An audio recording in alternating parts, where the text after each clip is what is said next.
Hello అందరికీ. Welcome back to our channel మమతల కోవెల. మరొక mini వ్లాగ్‌తో అయితే మీ ముందుకొచ్చేసాను. ముందుగా అందరికీ హ్యాపీ న్యూ ఇయర్. ఎంత ఫాస్ట్‌గా ఇయర్ ఎండ్ అయిపోతుందో కదా! అసలు కాలం ఎంత తొందరగా పరిగెడుతుందో. ఇంక నేను ఇప్పుడు ఇక్కడైతే ఇలా కలర్ చాక్ పీస్‌తో ముగ్గైతే వేశామనమాట. ప్రతి సంవత్సరం అయితే కంపల్సరీగా కలర్స్‌తోనే వేసేదాన్ని. బట్ ఈ ఇయర్ ఏంటంటే ఇలా సరిపెట్టుకోవాల్సొచ్చింది. ఎందుకంటే ఎప్పుడు ఒకేలాగా ఉండదు కదా! మన హెల్త్ అనేది. అన్నట్టు మర్చిపోయాను. మీ అందరూ ఈ 2025లో ఏం నేర్చుకున్నారు? నేను మాత్రం ఈ ఇయర్ హెల్త్ గురించైతే నెగ్లెక్ట్ చేయకూడదని బాగా నేర్చుకున్నానండి. ఈ మధ్య కాలంలో హెల్త్ ఇష్యూ ఎప్పుడు ఎలా ఉంటుందో తెలీదు. కాబట్టి ఆరోగ్య విషయంలో నెగ్లెక్ట్ చేయకండి ప్లీజ్. ఇది నా రిక్వెస్ట్ అనుకోండి. ఇది చిన్న సమస్య అని ఊరుకోకండి. వెంటనే హాస్పిటల్‌లోకెళ్ళి చూయించుకోండి. ఇంకిక్కడైతే షర్మిల ఉదయాన్నే వచ్చి అంతా కడిగేసి ముగ్గులైతే పెట్టేసింది. లోపల కలర్స్ అంటే యెల్లో కలర్, రెడ్ కలర్‌తో పసుపు కుంకుమలాగా ఏసిందనమాట.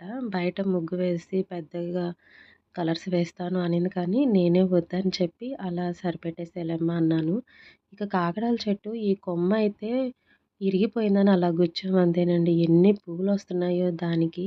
మంచు బాగా పడుతుంది గదా! మంచుకే కదా కాగడాలు ఎక్కువొచ్చేది. సో, కాగడాల పూలు బాగా వస్తున్నాయి.